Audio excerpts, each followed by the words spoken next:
আসসালামু আলাইকুম গাইস। এই যে সকালবেলা লাউ খেতে চলে আসলাম।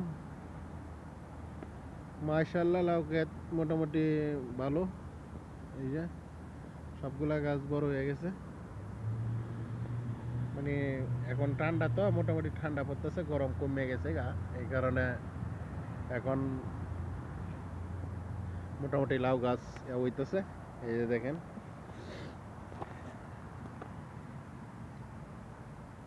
এটা হচ্ছে তরমুজ গাছ।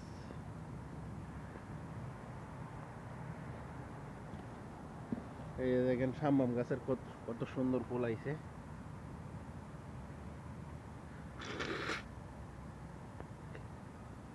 সাম্মাম হইব, সাম্মাম গাছও অনেক সুন্দরভাবে হইতেছে। তা আশা করি সাম্মাম হইব। এই যে ফুল আইছে সাম্মাম গাছও। তো লাউ গাছ তো আলহামদুলিল্লাহ মোটামুটি ভালো পরিস্থিতি আছে। কিছু চারা নষ্ট হয়ে গেছে, এই যে এইগুলা কিছু চারা নষ্ট হয়ে গেছে,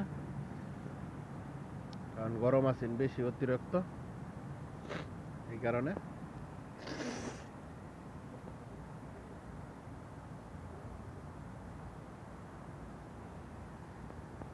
গরম তাহার কারণে এই অবস্থা। তো ঠিক হয়ে যাবো আল্লাহর রহমতের দোয়া।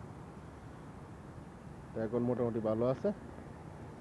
আর এই যে সাম্মাম গাছের পরিচিতিও ভালো আছে, সব সাম্মাম গাছও ফুলাইতেছে।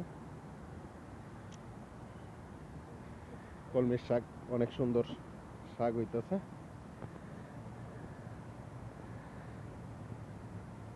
আবার এই যে তরমুজ গাছ, তরমুজ গাছগুলো অনেক হইব। সাফাতি দেনে মাটি দেখেন কি খালা হইছে, ঠিক আছে। আর এই দিছে নানা পাতা। তা মোটামুটি ভালোই আছে। এখন ঠান্ডা অনেকটা কমে গেছে, গরম অনেকটা কমে গেছে। এখন ঠান্ডা পড়ব, এই মাসটা গেলে পুরোপুরি ঠান্ডা থাকবো। তো সবগুলা হইব। তা সবাই আমার ভিডিওটা শেয়ার করে দিবেন, আর পেজটাকে ফলো দিয়ে রাখবেন, ইউটিউব চ্যানেলটাকে সাবস্ক্রাইব করে রাখবেন। এই যে সামাম গাছ, টমেটো গাছ লাগানোর চিন্তা আছে।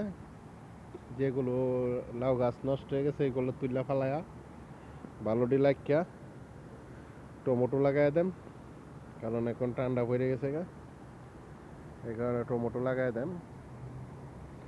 আর মরিচ গাছ, এটা কি করব, মরিচ তো কোনো ফুল টুল আসতেছে না, কি তুললে ফালাই দিব না কি বুঝতে পারতেছি না। আর মরিচ গাছ দুটো মোটামুটি বড় হয়েছে, কিন্তু কোনো ফুল আইতেছে না। এখন একজনে কইতেছে মানে ঠান্ডা পড়ে গেছে গা, এখন মরিচ ধরবো, এই কারণে তুলতেছি না। তো সবাই ভিডিওটা শেয়ার করে দিবেন, আর পেজটাকে ফলো দিয়ে রাখবেন, ইউটিউব চ্যানেলটাকে সাবস্ক্রাইব করে রাখবেন। তো আজকের মতন বিদায় নিচ্ছি। আল্লাহ হাফেজ।